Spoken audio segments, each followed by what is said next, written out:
Welcome to First Line Compliance's Carefully Off the Cuff. Hi, everyone. Welcome back to a special edition of Carefully Off the Cuff. I'm Josh. And I'm Ray at First Line Compliance. Today, we're going to chat about a little missive, a little email that many people got from our friends at the CFPB regarding HMDA. And some comments about the HMDA data. I think the last 3 years, maybe take a look at it, etc. And I think it's kind of bubbled up in the industry insofar as getting people's attention and what do we do about it. So kind of a systemic email, it turns out, and what do we think about it. So we thought today we maybe talk about what we think about it and take it from there. Josh, give us some detail on it, some color. Yeah, thanks, Ray. So many of you likely received an email from CFPB with the subject line, HMDA data outreach, review data for invalid entries in the street address field. So this was an email that looked to be very specific to a particular institution, but over time, we realized this went to a lot of institutions. And let me just say, if you want to get compliance geeks in a tizzy, send them an email that says your HMDA data is wrong for the last 3 years. Yeah. Especially in an environment where we all have a plate full of things to accomplish, getting an email on Monday morning, early Monday morning, especially for those on the West Coast, that says your HMDA data is probably wrong was really confusing. So I did some outreach to a friend who's one of the assistant directors at the Bureau, got some follow-up, and here's what we learned. First, this was an email that was sent to any company who potentially had an error related to the street address field in the subject property address in the HMDA data. Specifically, this was data field 13 for street address. It turns out a high percentage of HMDA filers had this error. And so the HMDA operations team at the CFPB started digging in and wanted to send out this email because of the issues that they found, not just in the 2022 HMDA data set, but also in the 2021 and 2020 data set. What they were specifically calling out are issues, some which seemed actually pretty apparent and some which were far more nuanced. What they called out were some, if you had a TBD property address or your street property address said TBD, that's a problem. Just a quick point, if you don't have a subject property address, was it really a complete application under HMDA? Should it have been reported at all? If we don't know the property address, that's one of the indicators and in the commentary that calls out we should be reporting that as NA. They also called out properties with a lot, but no property address. Or properties that just had a street name and no number. There was some back and forth with the HMDA help group. I think industry has largely coalesced around if you are in that scenario, and just to throw out a use case, you've taken an application on a new construction build. At the time you took the application, you have a street address or a lot number, but no street number. And that property ends up being withdrawn or closed for incomplete or denied prior to identifying the street number, that probably should be reported as NA. The street address as NA, however, we still need to geocode that transaction with the information that we have. So on first blush, this email came across relatively general, but does include some specific callouts. Those fields that I mentioned, as well as some others, but I think one of the attachments that the Bureau included really had some specifics and examples on what they found, what they identified as errors, and then also reminded folks, if you've identified that this is an error in your subject property address, you should refile your HMDA data. They ended the email by saying, we're going to re-review this information on May 15th, and we'll follow up again if there still seems to be issues that persist. So, Ray, what's a compliance officer to do? Cool. Okay, so first of all, here's what I'm thinking, right? And for the sake of our viewers, mostly who are compliance types or certainly mortgage executive types, and if for the regulators out there, please bear with me. I'm guessing this is what we heard. You've got to be flipping kidding me. I've done everything I could. Do you know what it took to get the HMDA data as correct as it was to begin with? Months of work. Anyway, so I'm sure there were a lot of responses, like you said. Compliance officers and compliance types are very proud of their work, and to get something like this, I'm sure you kind of triggered something in many people. So I don't want to make light of it. The point is, I do think there's a lot of frustration out there. I'm not here to pick fault with CFPB, et cetera. I mean, I'm wondering if they did it again, they might do it differently. But I think that's something you have to think about now is what do you do with this? So I'm going to give you an example. Okay, TBD, my guess is there were probably a lot of maybe test loans that slipped in. Sometimes it happens, right? But even then, that shouldn't happen. But that may have happened, and that really shouldn't happen, but it happened. Other ones are legit. If you've got if I'm correct me wrong, if it's if you got multiple residents on the one property, if it's property 1 through 5, because it's a 5, or let's say 1 to 4, it's 4-unit property, and you put ABC Street 1 through 4. Well, that's the legal description. That's the legal address in particular. That's what you're supposed to put. That makes sense. That's how everything is established. For HMDA, I got to do it differently. I only got to do 1 or 4 or 2 or 3. I guess it creates a lot of questions of, well, what do I need to do differently now for HMDA? Especially because I've been getting it so much right before, and now they're coming back and doing this. What do we do? I think the peculiar thing as well is in the testing and the errors, et cetera, I don't think this cropped up. Everything looked clean at the time, and now it's not clean. So I think there's some question as to what to do. And I think it goes back to, you need to decide, each lender needs to decide on their own. Look, if you've got some blatant errors, and you always have, then maybe, of course, you should make some changes. But if you're looking at something like, look, the right address is properties 1 through 4, and that's what it says, that's what I have to do. I don't have the resources or time to necessarily go back and fix all of this and look at it for 3 years. That's a reasonable response. I'm not saying you shouldn't do it or shouldn't report it. You have to decide what risk comes with not responding to the CFPB. Maybe you contact them directly and say, whatever the case is, this is our situation. All I'm saying is those are legitimate thoughts insofar as being in compliance and figuring out what path to take in responding to this. In other words, in many cases, Josh and I will say, of course you must do this because you got it wrong. In this case, we got to figure out what it means. And so I wouldn't judge you harshly if a particular lender took a response different from yet another lender. You got to assess it and find out what it means to you, is really what I'm getting at, and be thoughtful about it. I'm not saying don't report or not respond to CFPB. That's something you have to think about, but I get it. I truly get it. And that's how I'd have to approach it, Josh, if that answers your question. Yeah, let me add a little commentary there as well. My recommendation is, before we undertake the huge resource cost or reaching out to someone like us at First Line to do a complete rescrub of 3 years of your HMDA data, do some spot checks first. Ray doesn't like when I offer advice that you don't need to hire us, because I would love you to. No, I don't mind. Yeah, exactly. But this is one of those, this is serving a broad stretch of the industry. It's almost a public service announcement. This is an easy thing that you can do right off the bat. Do some spot checking. Look at your LAR, sort by subject property address alphabetically.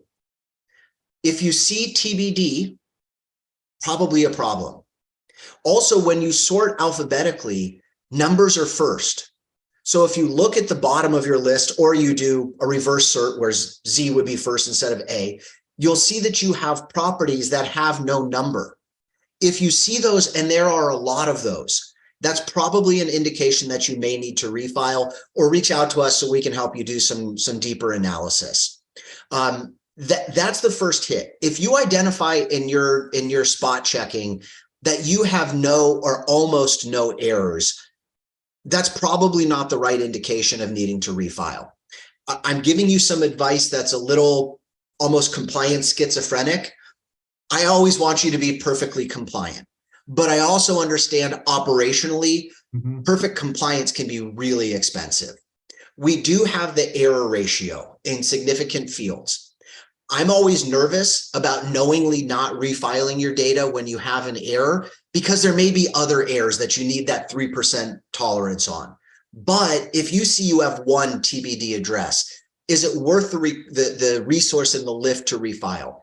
For our clients that are banks, I'm cognizant of the fact that just the fact of refiling your HMDA data will lead to an unsatisfactory rating on your HMDA review next time the FDIC or other federal regulators come in. So this becomes a risk rating or a risk weighting determination where we need to involve our executives and make a business decision. What is the right balance of cost and risk, the risk of doing or not doing. Let me talk to that point about multiple property addresses. So the example, I have a multi-unit property. I have 1 through 4 South Main Street, and that's because there are 4 units. In the attachment that the Bureau included, they actually list an example and call out the commentary in 1003.4A9. Suffice it to say, or the brief synopsis is, they want you to use one of the properties and report the data according to one of the properties, not all 4.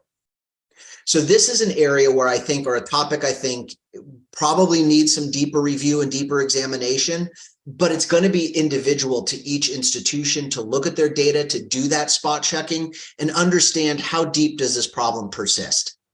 If it is a problem that you identify, reach out to us or another compliance professional. Hopefully you still have some on your team that you can rely on and get the guidance from. If not, and you're seeing a high degree of errors, don't let this become an issue that causes the CFPB to examine.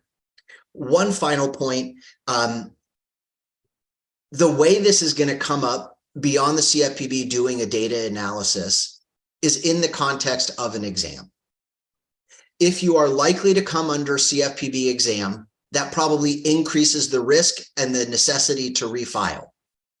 If you are a low volume lender and you have a small number of loans on your LAR and you have a few number of errors, it is less likely this will become detected because of examination. Hear me clearly. I am not saying sweep this under the rug. Right. I'm acknowledging that the industry, particularly in the point in time we're in, has some difficult choices to make. And often we need to be aware of the practicality of what the compliance cost is of following all of the requirements. Again, perfect compliance can be expensive. I always want our clients and industry to be perfectly compliant, but I do need people to be aware of what that may cost. Again, the risk of doing versus the risk of not. So yeah, my final take is, look, your compliance street cred isn't impacted because you got the email, right? Everybody got it. So I wasn't like, I got something wrong. I was like, everyone got something wrong, or arguably, right? We don't know. So it shouldn't be taking that kind of a hit. And I know in many cases, that's how we operate as compliance professionals. We really gauge ourselves on how well we do. And this doesn't help, right? This self-esteem sometimes. I wouldn't mind anyway. So I get that. But it drives you nuts, Josh. It drives you nuts that we have to get to this level of detail. It's what the system does. Now I have to do another thing, specifically have to change a field going forward that it says property, the address is 1 instead of 1 through 4, when everything else in the system is 1 through 4, because that's what we do. Anyway, I can respect where people are getting frustrated. If they're not, get frustrated. But at the same time, be thoughtful in your approach and how you will respond. You won't be judged harshly certainly not by your friends here, insofar as what you have to do. It's sometimes a risk analysis based on it. Josh, it looks like though there might be some, again, you said May 15th. Tell me what the May 15th, clarify for everybody what that means, Yeah, so effectively what the CFPB said was the HMDA operations team will conduct another analysis on the data, which includes resubmissions on May 15th, to determine how many suspected invalid street address entries still remain in the LAR data. Keep in mind, this is not lender specific. This is not individual LAR specific. This is across the entire pool of the HMDA data set that CFPB is analyzing. So again, keep in mind how much of the overall HMDA data set that the CFPB is reviewing does your institution make up. Let me just talk real briefly about the technology element. Ray raised a really good point about how this is stored in loan origination systems and things like that. Some LOSs in the HMDA processing screen have a checkbox that says rely on the subject property address from the IRLA. That's not dispositive. That doesn't mean that's the address you have to use.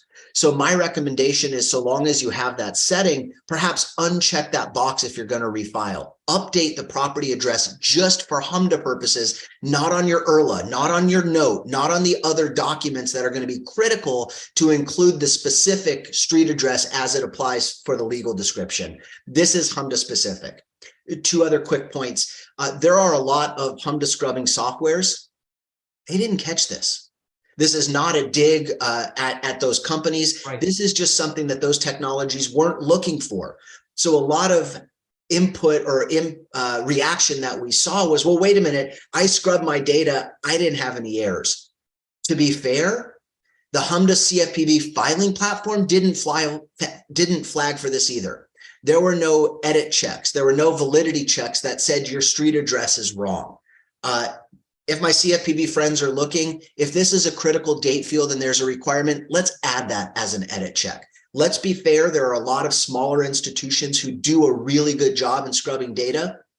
They often are reliant on the tools provided to make sure that the technology is a backstop or a validation that what they're submitting is accurate. And so if they get the green checkbox that says your data is clear, most of us think that means our data is clear. Right. And to come back after the fact and say not clear causes a lot of consternation and challenges. So let me step off my soapbox. I know this was an issue of high concern for many people, so we wanted to come out and give some commentary about it quickly. Again, if there are questions or if there's more commentary or information we can provide, we'd be more than happy to talk to you. Yep. So thank you, Josh, for that feedback. And you know where my stand on this, guys, it's kind of like it's enough to drive you nuts, but good luck with that. And you know, like everything else, we'll get through this at one point. And you know, it's going to happen at a compliance conference somewhere 2 years from now. For you, remember that time? Yeah, you know, it's going to be like that shark attack we once saw. Yeah, anyway, yeah, it's going to be great. So take it as an experience.